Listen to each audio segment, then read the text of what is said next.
You're welcome back. Still watching Business Morning right here on Channels Television. Nigeria has been ranked as the most spammed country in Africa and the 8th in the world. What do we have? And that's ahead of South Africa, Kenya, Ghana, and Ethiopia. Look at the number of individuals who were scammed or experienced spam calls, 32.7 million, although that's 2023. But Truecaller, they try to help us, seep out some of this thing, and they're saying that worldwide they've identified more than 68 billion spam and fraud calls in 2025. I think my number is part of those numbers, because every time I get some numbers and then it's identified as spam. And I'm sure that you have also seen that. Well, let's speak to someone who can help us identify or protect ourselves against this. The Director of Market Development at Truecaller, Mr. Onwuzurike, right here in the studio. Mr. Onwuzurike, good morning. Welcome to the program. Thank you so much. Yeah. Thanks for having me. I have to start by just being personal. That recently, I've had a lot of spam calls, and I'm wondering, did somebody take my number and give some people, Well, thank God there's something to help us identify it. If not, it's scary. Yeah, I mean, like I always say, you don't have a control as to have your number sometimes gets out, right? But you do have a control as to whether you want to take these calls or not. So you're fortunate in your own situation that you use Truecaller. You're able to identify that these are spam or unwanted calls, and you can make the decision whether to engage or not, which is what So I'm wondering why Nigeria seems to be so high up there. Okay, is it because of our population? Yes. Yeah, we have more people. We have more people. Our mobile penetration is also quite high. If you compare, with other countries, our mobile penetration, our internet penetration is also quite high. So it's not just really because maybe, we have, the scam numbers is just 6%, but 51% of it is spam and fraud. So it's important to make that distinction. So there's a difference between spam and fraud? Yes, there's a difference between a spam call and a fraud. Okay, so help us to understand the difference. Yeah, so a spam call is a call where it's unsolicited calls, telemarketing. Is it those guys exactly? Yeah, so it's unsolicited, it's a bit of noise, and there are lots of it. So that's the spam call. Is that illegal? Is that dangerous? Well, not necessarily illegal. It's not illegal, but it empowers you, and that's what we do, empower you to say, this is what my time, or no, I do not want to take these calls, right? But fraudulent calls are calls with malicious intents to defraud people, to take money from their pockets, to instill fear, pressure, and urgency. Those are fraudulent calls. So there's a clear distinction. Is there a way you think that perhaps they look up from some criteria to say, oh, this would be a good person to try to defraud or something, or is it just a random thing that comes through? No, from where we sit, we don't think these things are random. So fraud targets a lot of people that are, prone to fraud are people that are not technology savvy. They also do not understand how scams work. So you see that a lot of elderly people that do not understand how technology works or spam calls work, they fall prey to these things. But I like to say that given the right circumstances, everybody is susceptible to fraud or to scam. The circumstances just have to be right, and then the call comes through. So what's the protection strategy that, especially as you mentioned, the elderly, I mean, for a young, upwardly mobile person, you somehow, you can ignore the call. But sometimes the older ones, they don't know if it's their children calling them, and they don't always get those calls, so they just want to pick up the call. Absolutely. And that's why there are two ways. So most elderly people or from low-income groups, right? We recently launched the Truecaller Lite, which is a 10 MB app that can sit on any phone, so no matter how low... But that's okay. no matter how low end your phone is, you can have that. The second way is for the high-tech people. You can protect your own family, you can protect your loved one from your own phone, right? You can look at it and say, I can protect my mom from wherever she is. You don't have to be in the same city. So your mom you can know when your mom is getting a spam or a fraudulent call. Do you connect their number to your number? Yes, you can put them on a family plan. So just like you have you put everybody on everybody that you love, and you can remotely decide like, no, this is not right, and hang up. But there's no way you can stop the call from going through. If you have auto block, which is we also do that.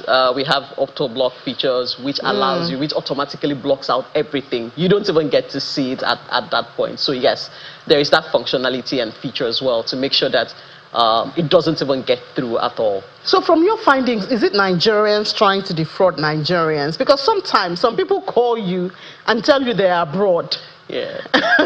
But I've come to find out that some of those people are actually in Nigeria. So is it Nigerians trying to defraud Nigerians, or is it something more complicated? Well, I mean, from where we sit, we're not able to tell who is where, because from a data point of view, we don't know who is where, and it could be anybody anywhere, right? We don't know if it's, you know, the most important thing is knowing who is on the other end of the phone. I think that's the most important thing. Whether it's a legitimate business, whether it's a spam call, because sometimes also legitimate businesses actually get drowned out in all of this because they are not properly represented, they are not properly identified. So there's also a lot of economic opportunities lost on the other spectrum just because businesses are not properly identified. So do we tell businesses, please ensure that you're properly identified? Exactly, because they are now bad actors in the scene, right? Bad actors. So historically, if a company called you, you would pick up, right? You would pick up because a company is calling you. Yeah.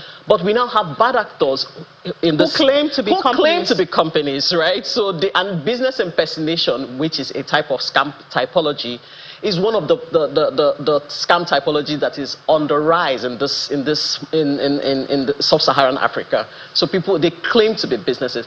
So businesses can no longer assume that messages sent equals to messages received, because customers are now more discerning and they are now bad actors. So proper identification, verified identity, trusted channels, consistency in communication and the way the business communicates, it's really important. So the other thing is, isn't it possible to get these bad actors punished? Because I think that's why they're thriving. Nobody's getting punished. You know, they do it and get away. Sometimes, you know, all those messages that come through your phone, especially WhatsApp now, maybe they take over someone and tell you, oh, I'm stranded somewhere, you know, and things like that. And there's no way to actually find. They tell you block and report. Yeah. And then what? Nothing happens to them. So they go ahead and, you know, attempt on other people. There's no way to punish them. Absolutely. And what you just described is what we call credibility engineering. So scammers also invest in a lot of credibility engineering to make their stories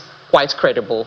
Oh, I'm in your estate WhatsApp, or I'm in your estate group, or I'm in that, you know, please can you send me that OTP? I'm calling from your bank. They just replicate natural everyday scenario. Remember that we're a mobile first economy, so a lot of things are done through the phone. A lot of businesses are done through the phone. A lot of communication is done through the phone.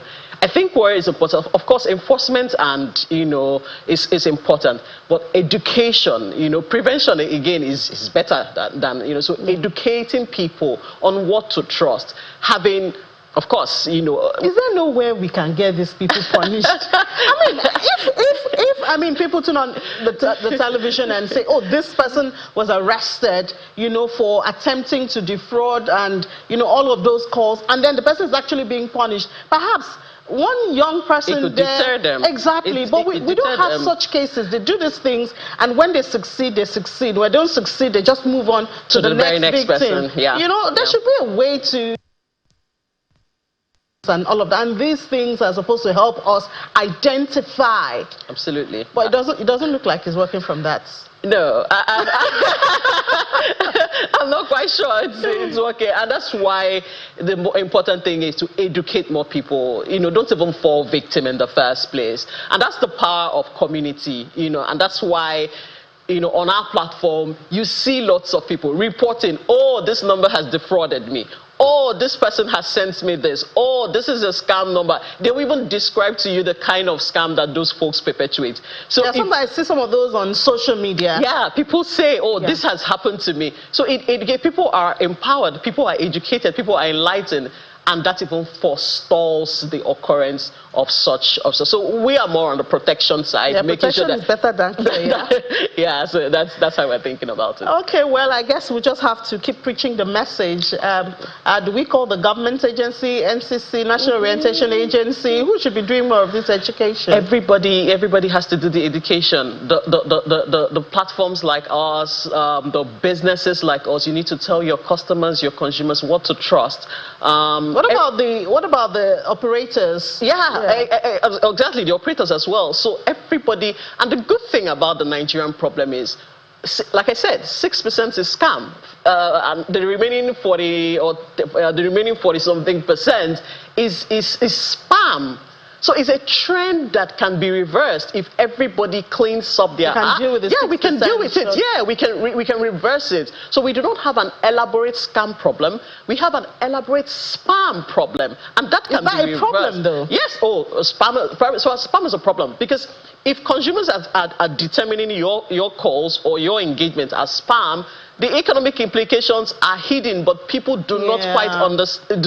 It's hidden and it's not quite visible. Let me tell you how. The phone becomes something that you ignore. It's not something you look at it as spam. You ignore it, right? And when you ignore it, who tags it spam though? It's the carrier. No. The power is on the community to determine. The consumers have the power to say. So is it a consumer that has tagged it spam? So when it comes through to me, then it comes out as spam because somebody else has tagged it spam. Not just one person. Millions of people would have. So you don't leave the power in one person. Millions of people would have tagged it as spam. So once the number of people tag a certain number as spam, when it goes out, or fraud, yes, it's spam or fraud. Yes. So those two categories. Yeah. Is it a spam or fraud? When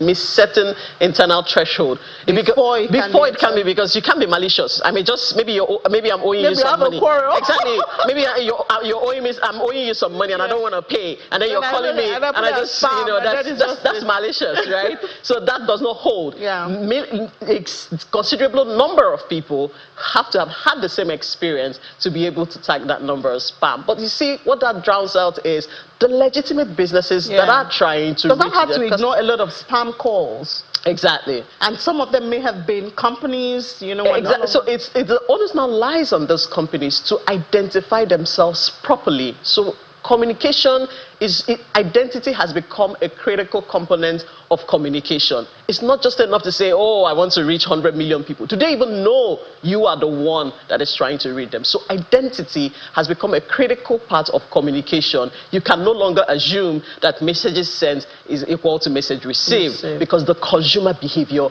is shifting and is changing. All right, thank you so much. It's been a lot of enlightenment this morning. Maybe I'll answer some of those spam calls. I don't miss out on a business deal that's coming my way. Yeah, but more importantly, the businesses should make sure that they are not marked as spam by just. All right. So businesses, please identify yourself properly so that I will answer your call. Thank you so much, Director of Market Development at Truecaller, Ogo Uzurike. Thank you. Thank you for having me. All right. Let's take a break. When we come back, we'll go global. Please stay with us.